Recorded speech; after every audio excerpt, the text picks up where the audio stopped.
The first thing I want to do is I want to explain what I think is one of the most important concepts in business, and quite often I explain this and people say, I didn't get that before, so is that cool? Can I do that just quickly? So when we look at business owners and their relationship to their business, okay? We tend to see them, and you can follow along and write in your workbooks, go for it. We tend to see them putting a lot of energy into their business, right? Anyone here put any energy into their business lately? Like a lot? So if we put energy on the side there, right? And energy is generally, it's either personal exertion, in other words, it's the stuff that you put in, or it's what I call business power, okay? It's the stuff that other people will put in for you. Automation, systemization, team, all that type of stuff, all right? The second dimension here is focus, down the bottom there, okay? And focus is between a product-driven focus, in other words, you driving the business through the products that you sell, and what I call a promise-driven focus, okay? In other words, you're having a promise to the market that you're using to drive the business. I won't go too far into depth with that, but it's a pretty cool concept. So what would you call someone who's trapped in personal exertion and product-driven? Anyone got any ideas? Anyone who's met me before might have an idea? No? Okay. All right. I call them a job owner, okay? Because yes, you own a business, but if you're heavily putting personal exertion in and it's all product-driven, you literally own a job. Make sense? Job owner is all about being basically stuck on the tools. All right. I think I've had these conversations with a couple of people in this room, but no one's yelling out to me, so it's all good. If we step up a level, yes, these people are business owners, okay, but they're still heavily product-driven, and at this point in time, you're doing what I call juggling balls. There's a lot going on in the business, and things don't tend to slow down easily or quickly, right? So you just tend to find you are getting business power, but I'll go further into hopefully the promise-driven side of things at some stage. Go down the bottom right-hand corner here, and what we've got is what I call the opportunity owner. Yes, you've got a promise-driven strategy to the market. Promises are extremely, extremely powerful in marketplaces, much more powerful than products. And so you're an opportunity owner, but still very reliant on personal exertion, okay? And this is where you're just working hard. Simple as that. You've got a great opportunity, but just working hard at it. And, at any point in time in a business, you probably should find yourself in one of these boxes. Cool? What we really want to do is have a business that's reliant on business power. In other words, team, automation, systemization, have a promise-driven strategy to the market, and become an asset owner. And asset owners is what I call where we create wealth. Did anybody go into business with an idea other than creating wealth, creating more freedom, not being part of the 9 to 5, like getting away from all that stuff? Like, that's the idea that we go into business with, right? Does that make sense? Like, did anyone go into business for another reason because they just wanted to work harder for half the pay? Unfortunately, working twice as hard for half the pay isn't fun, I guess is probably what I'm trying to say. So this is something, so it's what I call a paradigm shift model. So does that make sense? So it's a little bit kind of like rock climbing, right? You're anchored into the wall, you're tied on, and you kind of done well to climb that far. You can see the anchor in front of you, but it's like, how do I get to the next anchor? Okay? And sometimes it can feel a little bit out of reach. And the thing that goes through your mind, and I've been there, the thing that goes through my mind is, how the hell do I get there? And a little bit of help would be nice. Thanks. So really, the first thing I want to, it's really just worthwhile to have a little bit of a think about how that feels to make that shift. I just don't hear anybody speaking about this stuff. I don't see a lot of people talking about it. But that's kind of part of the reason that we created these events, to try to help get that shift from you know, from job owner, opportunity owner, business owner, up into asset owner, because building businesses is really supposed to be about creating wealth. Cool? All right. Couple of challenges, because I made some promises to deliver some stuff, so I'll try to do that. Challenges in business. Working hard, nothing to show for it. At the end of the day, you know, I think Nadia kind of was saying, we work hard, and, you know, like you go and see your accountant, they say, yeah, congratulations, you made a profit. You say, where the hell is that profit, right? It's not in my bank account. Anybody had that before? Had that several times? Yeah, lots of hands up, right? And sometimes it feels like you've got to kind of break the piggy bank open. And, you know, cash just kind of disappears. Like it's one thing to kind of, sometimes you just feel like the money's there somewhere, but it's difficult to figure out where it's actually, like, to trace that point of where it's gone, right? And sometimes it can feel like we're making slow progress, or even worse than that, getting a bit stuck. I like that photo though, it's pretty cool. Does that make sense? So is any of that happening for you right now? You can yell it out, you're in a safe place, feel a little bit stuck, feel a little bit slow progress. If you don't feel like you've got slow progress, probably, you know, like as an entrepreneur, I put my head up every now and then, I think, oh, I feel like I'm progressing slowly, and then I look at how far I've gone and I'm going, oh, it's probably not that bad, right? Anyone feel like they're like progressing a bit too slowly? Yeah? Okay, I've got nodding heads. I'll live with that. I prefer shouting and stuff like that. All right, here's what we want instead, okay? A bit of reward for effort. Like, no one in this room is trying to get paid $1 million every day or whatever the case is, but let's get paid, let's get some reward for effort for the work that we actually do. Is that fair? Know where the money goes. Let's not have those, try not to have those conversations with our accountants. You know, just to have an idea of where it's actually going. So I'm going to try to give you some tools to help you with this stuff tonight. Bit of money in the bank, that's always nice. And here's what we really want. Right? We want the hard work to actually pay off. Because yes, it's nice to, and I think you said before, you know, it's nice to feel good about what you've done in your business. But feeling good about what you've done in your business probably has a lot to do with feeling good about what you're able to do outside of your business too. Is that fair? Cool? Cool. All right. So, got that bit over. I'm going to show you 3 secrets your profitable competitors don't want you to know. Does anybody know what the 80-20 principle is, Pareto principle? You guys? Anyone else? This is a tough room. A few people? All right. I'm just going to make this statement. Okay? The quality of your clients determines the profitability of your business. If you've got really, really good quality clients, it makes it really, really easy to run a profitable business. Just saying. This is a little model that you guys can see in front of you. So feel free to follow along. It's nice if you can colour. Oh no, they're already coloured in. That's good. All right. If this image of this bell curve is going to basically, you can look at your entire business and put every single client you've got and every single opportunity you've got into this bell curve, right? But it's so simple. You're going to have your top 20%. Really, really simple, right? If you look into any business, you've got top 20% of clients that you love working with. They pay on time. Sometimes they pay, you know, they'll pay a premium to work with you if they need to, right? And they don't do your head in. Is that fair? Right? Has anyone got any of those clients? Right? It's generally around about 20%. It's good to see you got some of those clients. I love that. It's generally around about 20%, but you know, that can vary. But if you know about the Pareto principle, 80-20, it basically dictates 20% of your effort is going to account for 80% of your results. Then you're going to have the bottom 20%. Really, really simple, right? They don't pay. They give you a hard time. They're all about price. Sometimes you have to try to collect money from them if they pay, or you know, maybe sometimes they don't even pay you, right?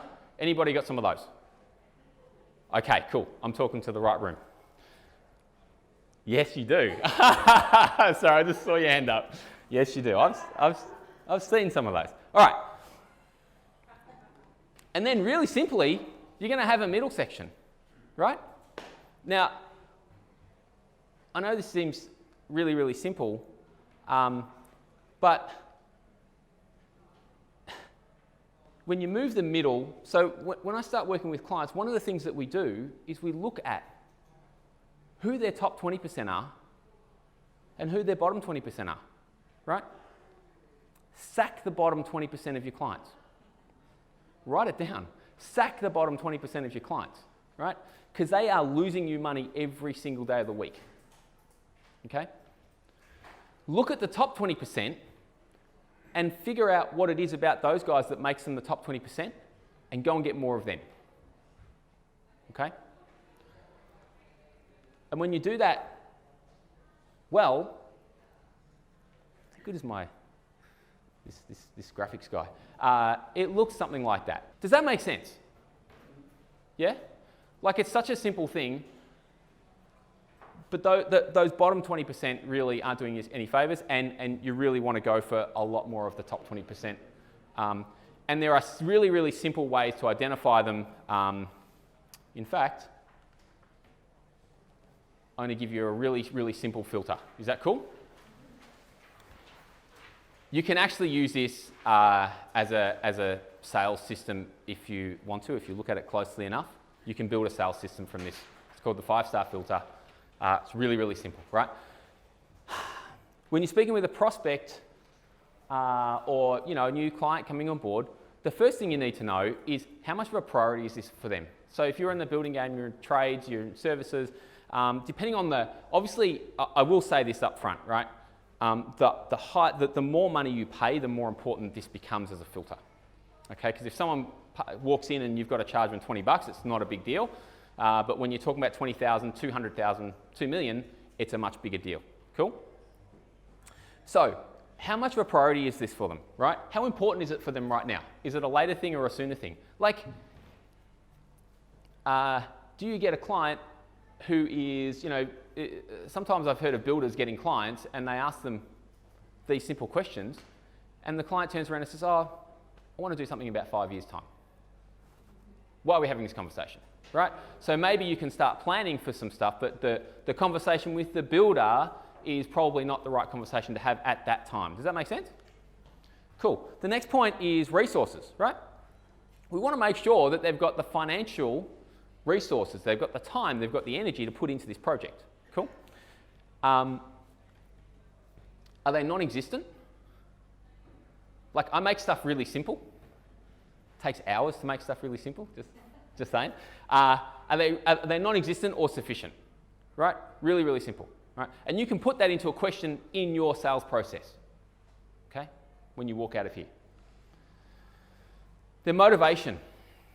Some people are motivated by price, right? Does anybody love dealing with people who are motivated solely by price? Not one hand. Perfect. Motivated by value. It's so simple, right? If they're not motivated by value, what happens when you go further down the path and start actually trying to deal with them? If you've got putting contracts in place and things like that, they're simply motivated by price. You can generally pick this through the sales process if you start asking the right questions, right? What happens if you've got the wrong people, right? They're not going to get better. Pretty much guarantee that. All right, the next piece is their expectations, okay? Are their expectations unreasonable? Same kind of thing as their motivations. Are their expectations unreasonable or are they realistic? Are they trying to get this done within a reasonable time frame, within a reasonable budget, right? All that type of stuff, okay? And again, if you don't get this clear before you start working with them, what do you think is going to happen after you start working with them? The last piece is terms. So terms can kind of cover a broad range of things.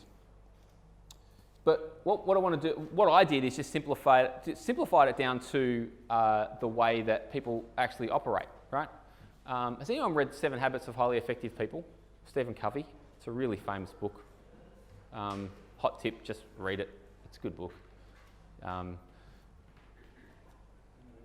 Are we going for a win-lose situation here? Or are we going for win-win? Really, really simple, right? Their actions will tell you, their actions will dictate exactly what's going on before you sign any contracts, before you start any work with anyone. This is really simple stuff. And going through and putting some questions to this, going through this process as part of your sales process will hopefully prevent you from having to go and try to collect later on. Cool? Was that helpful? Does it make sense? Yeah? Nodding heads.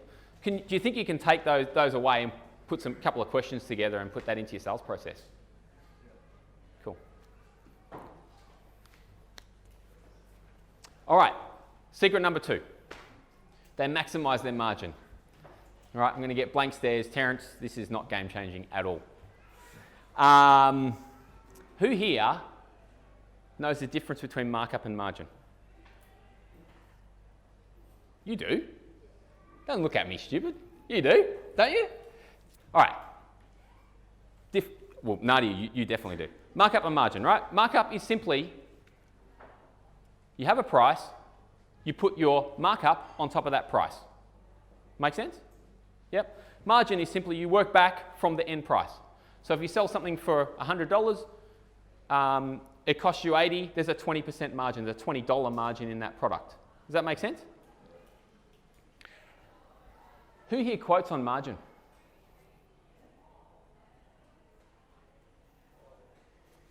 Awesome. Oh, you do now? I love it. Right? 2 people in the room quote on margin. All right, I want to show you something. So if you're working with a 25% markup, right, and you increase a 10% increase in your margin, will increase your gross profit by 50%.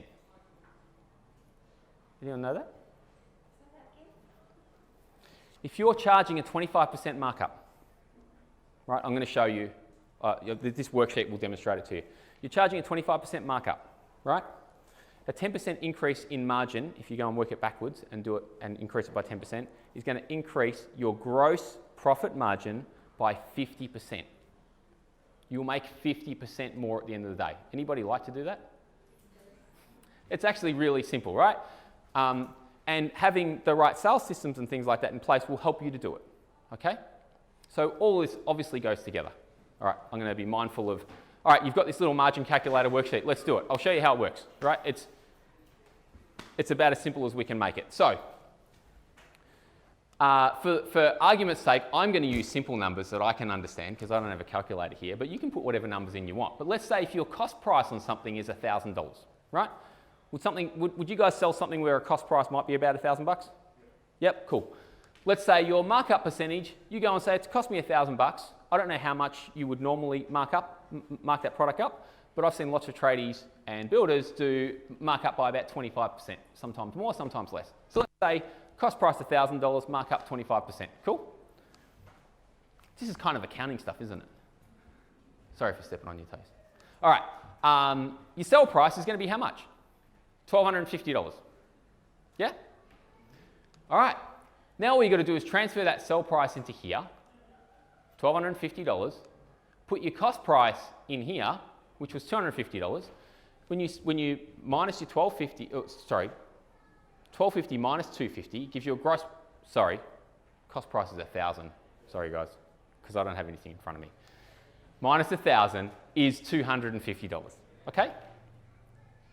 To get your gross profit margin, you've got to now work this backwards. So quite simply, your gross profit amount, which is just a copy of there, $250, divided by your sell price, which is $1,250. Are you asking a question? Yeah, I'm confused. You're confused? Yeah. Am I confusing anyone else? You lost me on sell price and cost price. Well, one price is what it cost you, and the other price is what you're selling it for. Cool? Yeah, right. So cost price here is $1,000, sell price is $1,250. Cool? Yep, good. Awesome. Now, sorry, where was I? Now you've lost me. Your gross profit amount here, $250, divided by the sell price, $1,250, times 100 is going to give you a gross profit margin. With hot tips, 20%. Okay? gross profit margin, 20%. I've used numbers that are easy for me to figure out from up here, okay? Now, let's do a really interesting thing with your revenue. I want you to put a rounded figure of your revenue in here, in this box here. It can be $100,000, $1 million, I don't care what it is, right? Put any figure you want in there, right? I'm going to say it's $100,000 to make my life easier. At a gross profit margin of 20%, right? Out of 100,000, I'm going to make 20K gross profit. Simple? If at the same revenue, no change in revenue whatsoever, gross profit margin of 30%, right? We're going to make 30K. 10K more. If that was $1 million revenue, it's 100K difference, right? So, and the first thing that people normally say in this scenario is, that's not possible in my business, right? That's a load of crap. That's possible in pretty much any business, especially trades and builders. You can make a lot more gross profit than you are making right now. Does that make sense? Has anyone ever thought about it that way? Because it is probably the most simple, like I know how simple that can kind of look, and we made it look nice, but it's really simple, but really, really powerful and effective. If you just go back and actually use that, you can plug whatever numbers you want into that, and it will tell you straight away. The thing that you want to do is really, when you're quoting, be mindful of what your actual margins are, not just look at what your markup is. Okay? That's the really simple thing. And to increase your margin, there's lots of things that you can do. One of those things is work with better clients. Right, move the middle. Was that helpful? Yeah. I put this slide here because I knew by now everyone would be going, what the is this guy doing? All right, are you still with me? Or do we need to stand up again? Still with me? Only just. Cool. Secret number 3, target the small numbers. Whoa, killing the time here.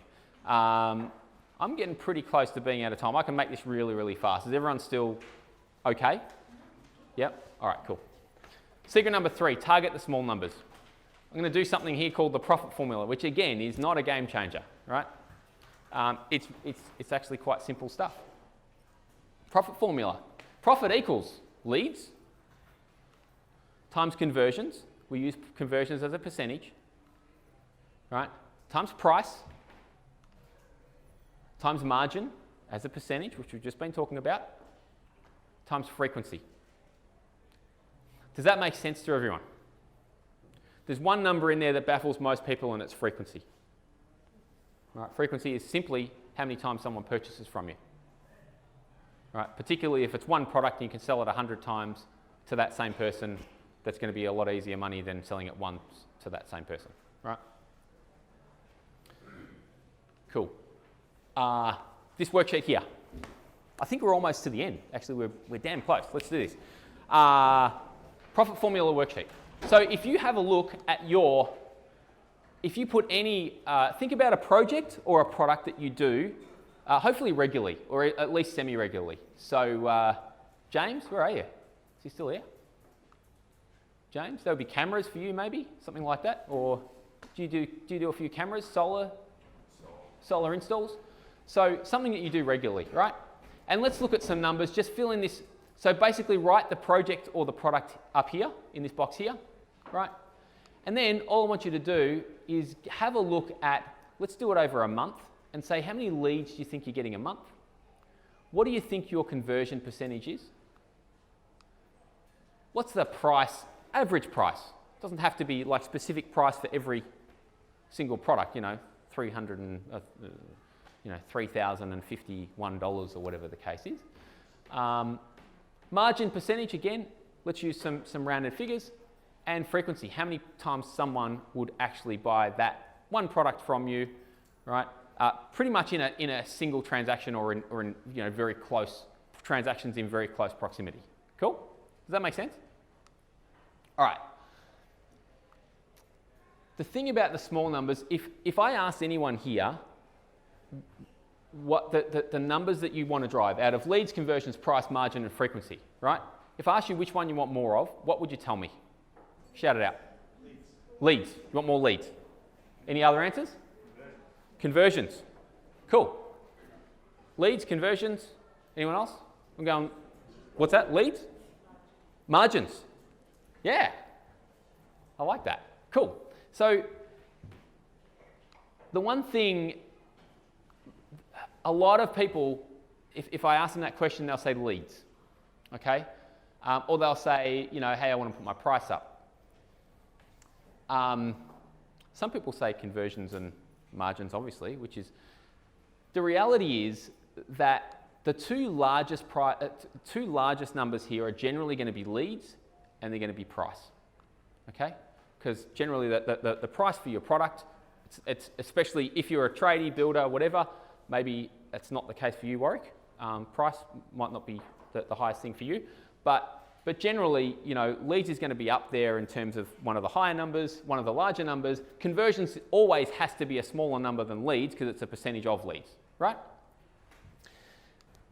And what I do is I regularly speak with people who say, well, I've got 100 leads a month, I'm getting 20% conversions, I want to double my leads, right? The reality is that if they're getting 20% conversions, this calculator here, what it's designed to do is to pretty much leave all these numbers the same and on the next line change one or two numbers and see what the effect is, right? You'll be really, really surprised at how effective it is just to change a couple of small numbers. The small numbers really are the conversions, the margin. Frequency is generally the smallest number. Frequency is generally a 1, right? What happens if you can increase that to 2, right? And let's talk, if you can increase that to 2, that's the same as getting, if you're getting 100 leads a month, that's the same as getting another 100 leads. Make sense? Right? So what you want to look at is strategies where you might be able to do that. A simple strategy might be a referral strategy. Right? Who can you refer me to who might want this product? Does that make sense? I've got a couple of clients in the room and they'll tell you that I view sales as being a filtering process. It's like, you've got to because most people think that clients need to qualify you, and that might be the case, right? Don't need to be so arrogant that you think that you're the only person that can do the job, right? That's fair enough. But you also need to qualify them. That's a big piece of, that's why we're talking about moving the middle and doing things like that, and really putting solid things in place. Like a sales process is massive. That whole qualification process, just making sure it's the right person, you know, making sure they've got the right motivations there, because these guys were just motivated because they had that cash. What's the appropriate way to go about charging for quotes? It really depends. So charging for quotes is certainly possible, but it really depends on who you're dealing with, the size of the job. So the appropriate way is that charging for quotes becomes part of your sales as a process rather than just saying I'm charging you for a quote. Does that make sense? Yeah. So you build it in, so you basically, and at a point in time when you get through the filter and say, I'm not sure, or there's a massive time investment in doing this quote, then it's actually okay. Funny story about that, because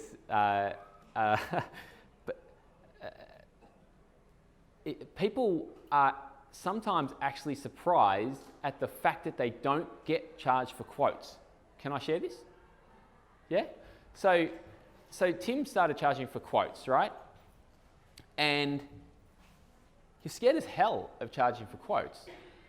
And probably for good reason, because the first thing you think is, I'm going to lose work out of this, right? And so that's kind of scary. Fair. But what actually happened was, through those conversations of telling people that they're going to need to charge for a quote, so there's obviously a full qualification process beforehand, and then there's the, okay, you're going to have to, you know, like if we go ahead and do a full quote for you, it's going to cost you some money, because there's like 20 hours worth of work to do this quote for you, right? And funny enough, the first response that he got was, I can't believe you guys don't normally charge for quotes. Because I've had like 2 or 3 other builders out to charge for quotes, to do a quote for free. Right? So you'd be surprised, like what we're thinking is not what they're thinking. Does that make sense? That qualification process, I can't stress to you how important it all is. thank you guys for attending. I really hope that we gave you a bit of value tonight. Hopefully it was something a little bit different to what you're used to, and we're going to keep delivering more and more of this stuff if you let us and if you come and see, like basically if you keep signing up, we'll keep delivering. Is that fair?